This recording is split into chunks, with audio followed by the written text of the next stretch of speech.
So this just popped in my head for some reason, and I'm not quite sure. Maybe because I shared a post about uh, this type of topic earlier with reptilians and draconians. One of the things you're gonna, as you awaken and learn more about these beings, you're gonna hear a lot of terrible stuff, and it is terrible, horrific even. Um, Keep in mind, not all beings are the stereotype of their race, but I will pose this warning because this is the warning that has been given to me by Sasquatches, and that is do not trust the lizard people. And the same with my guides, where they say to only trust those they bring to me. I have met some reptilians that are very lovely beings. I have met a draconian who was perfectly fine, but I asked them, my guides, to take them away because the energy was too difficult. But I'm working through that right now to potentially work with them at some point in time. But keep in mind, not all beings deserve the hatred because of the species they are, but you have to be able to feel the intention to ask questions and to work with your own divine team, and not just your divine team, your galactic team. It is very important that you work and build trust with your galactic team because they are the ones who are going to protect you from the galactics who are of a negative, malicious aspect. Just as much as you should build trust with the Fae realm, as you should build trust with dragons, as you should build trust with Sasquatches, as you should build trust with all these other beings. Because when it comes time for you to potentially need protection, they are the ones who help. They are the ones who guide you. They are the ones who bring you the help you need. And if shit hits the fan, so to speak, they all get involved. And I've experienced that before, where not only are ETs and gods and angels and Fae helping me, all kinds of others are coming because some bad stuff is trying to go down. And that's happened once before, and on a few other occasions where it wasn't just angels that helped me. It was the other realms, the galactics, the faeries, and all those other beings who are here to help us, who are here to work with us. And if you build those friendships, just like I have a friendship with Doug, the juniper gnome, and I now have more of them who came with me from being in New Mexico.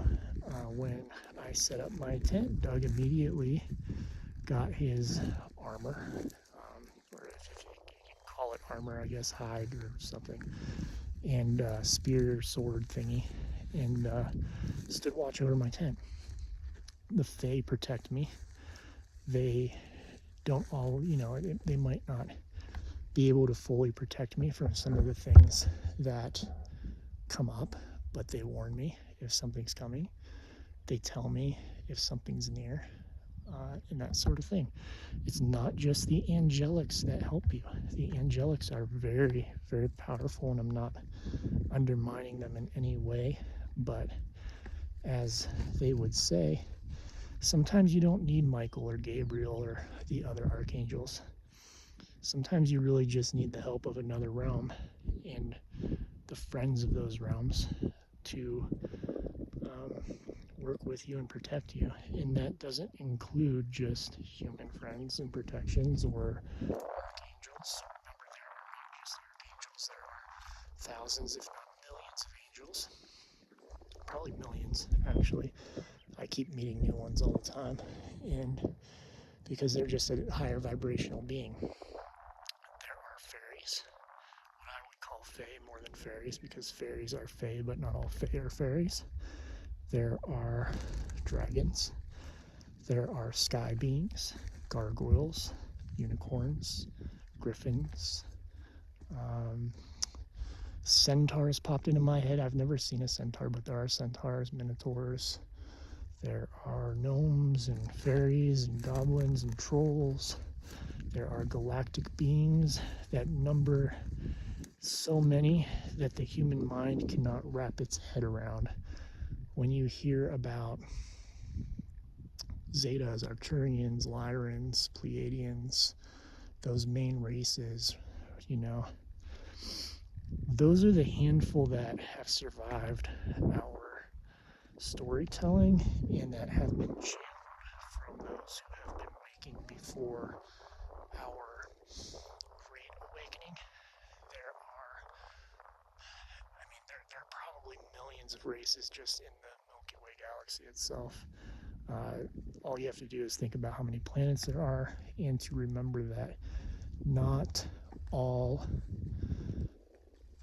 planets are uninhabitable just because they're not in the Goldilocks zone. That just frustrates the hell out of me. This whole scientific thing that people say, well, it has to be in the Goldilocks zone to have life, is a complete false misunderstanding of science, because they do not want to accept that life does not mean necessarily biological water-based life.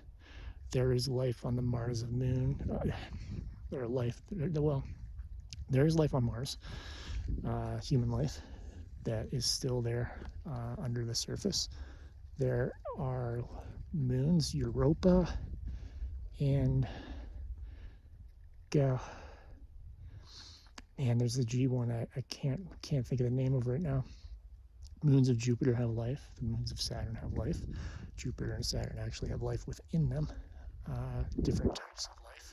Pluto has life. Nibiru is real and has a lot of life. Nibiru will be coming up into the consciousness soon. And this video is also taking the form of just kind of me talking about things that have come up this week while I'm on this trip. So, but Nibiru has life. The Goldilocks zones are not. They're just not accurate, is the best way to say it. I've even experienced planets that are shrouded in technology to allow them to continue having biological life with their proximity to red giants, which could burn the planet into cinders within moments if the technology breaks down. So there's life all around. Some of it is not biological. Some of it is a cloud of gas. Nebulas are conscious. These stories in Star Trek and Stargate and other places of like conscious gas beings, it's all real. It's all personally, I think Stargate is I don't want to say it's disinformation, but it's like a way of discrediting people who were waking up in the 90s and UFO experiencers and all that, and taking actual legitimate knowledge while some Stargate program was developed, because I do believe that we already have space technology reverse engineered from other technology, and have been doing things based on what ETs have told me in the past. So Stargate was probably a way of hiding what was actually going on during the 90s. And those stories of gas beings, of conscious technology, conscious, mechanical technology, and those types of things, it's all real. Now, I mean, it's not real in the sense that that story is exact. It's not real in the sense that that story is, if you're familiar with the replicators and, Star Trek, the Borg, trying to think of some other sci-fi stuff, but a lot of the stories we tell are fictions based on truths of people and creatives channeling truth into their storytelling, or the other thing I've always believed is them, well, two things. Well, two things that I believed are them accessing past lives. There are ways for us to create like pocket dimensions with our thoughts that actually turn into realities. So, I don't know. I don't know where I was going with that, but that's my little spiel of train of thought type of thing. And I guess I'll post this to my library platform. So if you have any questions, let me know. And yeah, more stuff for you as it comes up. Thank you for watching. Love you all.